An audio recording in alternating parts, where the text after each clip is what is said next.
The beliefs literally dictate the posture. The beliefs literally dictate the micro-contractions that are made. The beliefs dictate the entire orientation of the physical state. We want to reclaim anything? We better get to reclaiming this body. Because there's no point in spending your time of all the space that you truly have in this infinite mind on the temporary belief of your current circumstances, on the perceived lack of resources. This is baffling to see the type of society that we have built and agreed to based on our own fear of displacement. And look at it. How quickly somebody will join a job that they fucking hate. Any time in my life that I have allowed myself to walk in that fear and act like Mother Earth isn't always here taking care of me, I've been in the hands of tyranny. What happens when you allow yourself to be a domesticated body? Homelessness is not real. How could one be in fear when Gaia is always here? Fear is the only thing that equates to homelessness sincerely. It is perspective.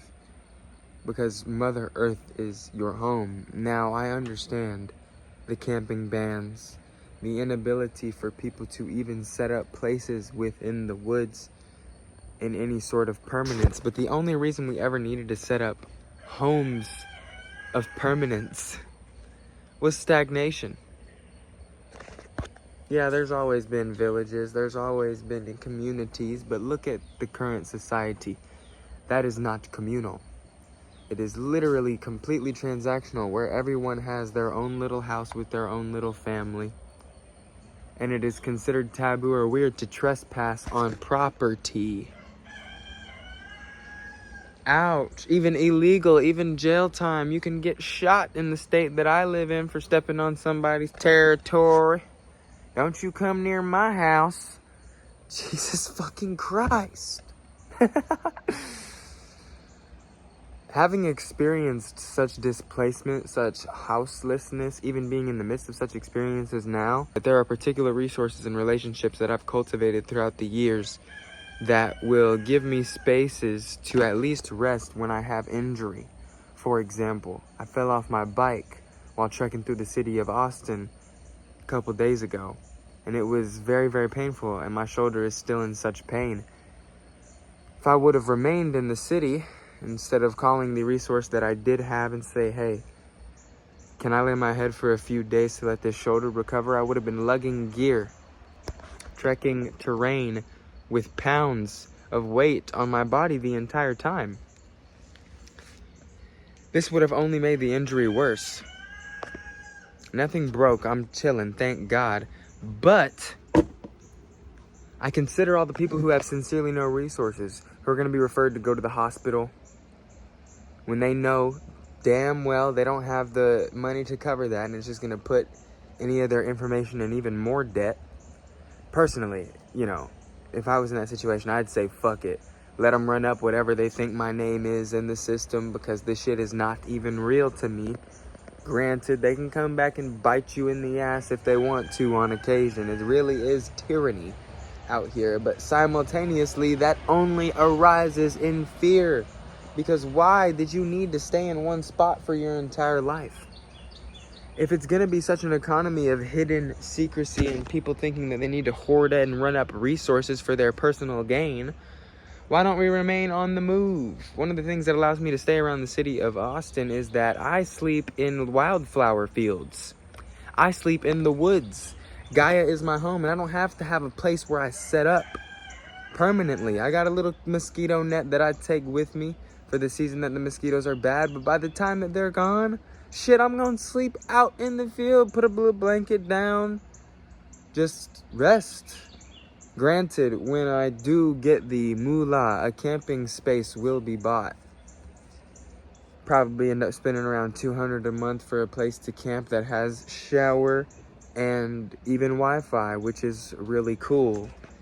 It sucks that we live in an economy or current life to where I have to say these things. However, there's a reason that I've enjoyed sleeping outside. I've realized the modern structures of comfort and air conditioning aren't helping anybody.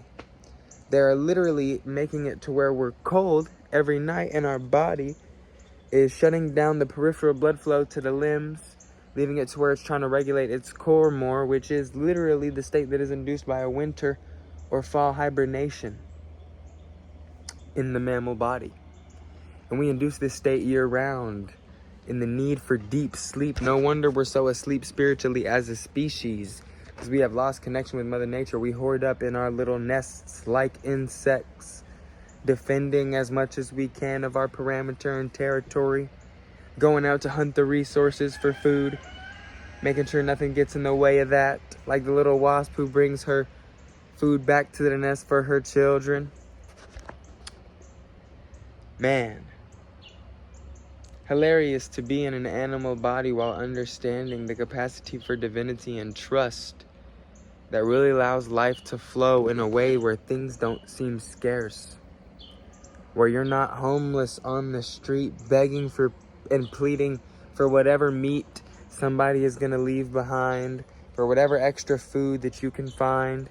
It's quite unfortunate. I literally only eat fruit most of the time. Not only is it the cheapest thing to buy, not only can you find random fruit everywhere, not only is there foraging forests around in the outskirts of the city, and not only do I be grabbing fruit and eating it, without paying, because it should be free, and there should be fruit trees everywhere.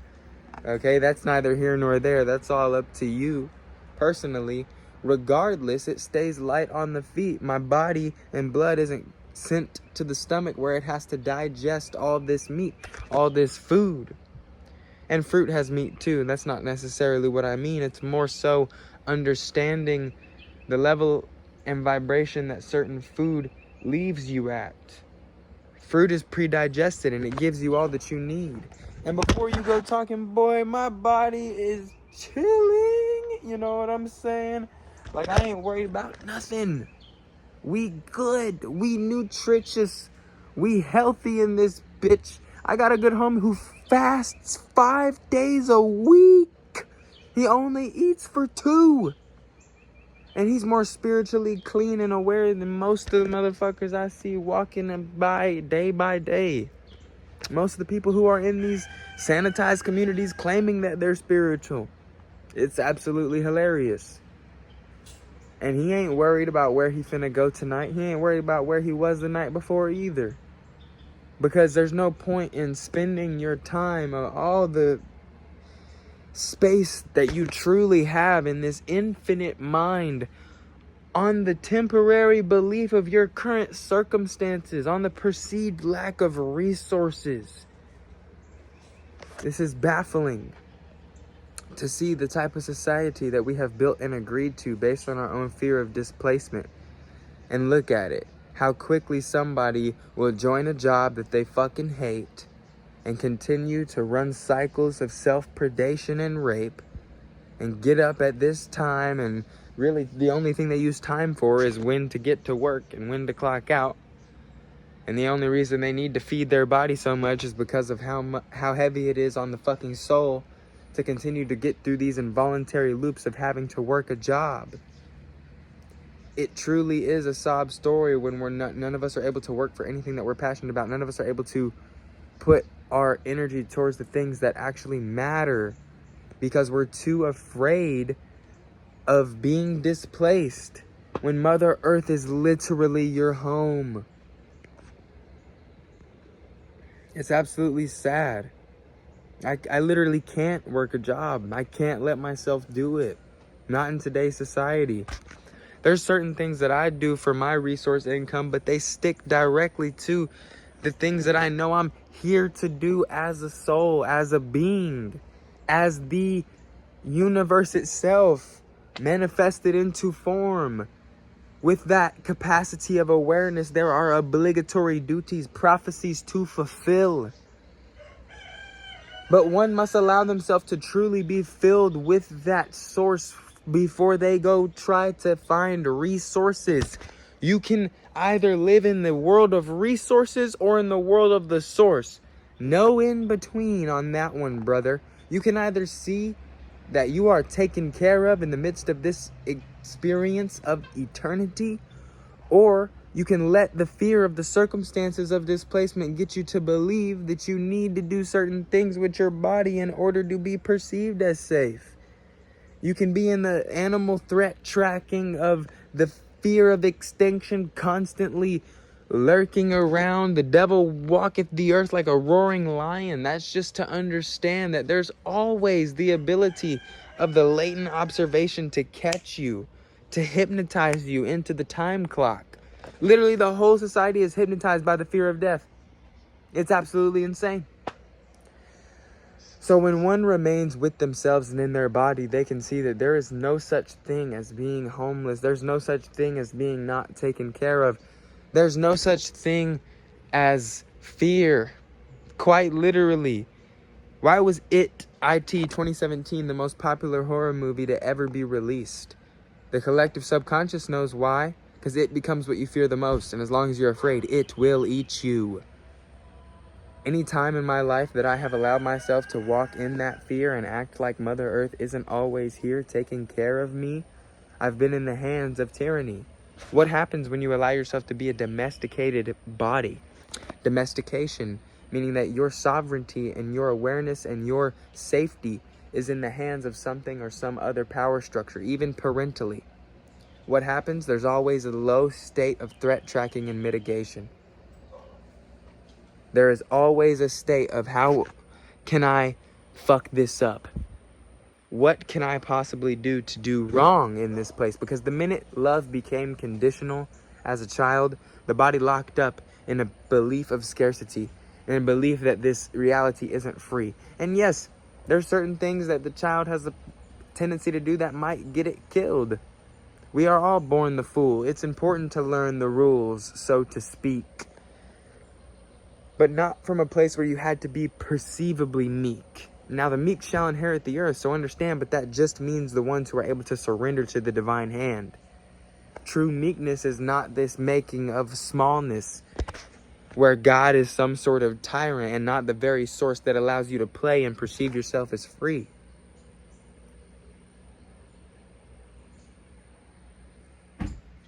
And I always frolic free in eternity. And every time that I would allow the lies of the hypnotized society to make me believe that I'm acting in scarcity, I would always end up in a situation that reflected that very fear. Waking up and having people pitying you. What? I never asked for anybody's pity. I was just trying to express that, like, hey, I'm lonely. Hey, there's no community. And hey, resources are seeming scarce due to this reason. But no one gives a fuck when they have already committed treason upon themselves and keep reasoning the idea of the hell in which they dwell, where they have to be a predator to hunt their perceived safety and regulation. And that is what everybody is doing across the nation. You look at sex as a concept. You look at the way people act it out. You look at the idea of owning a spouse, ownership between man and woman. This is reflective of everything we've already just talked about. How?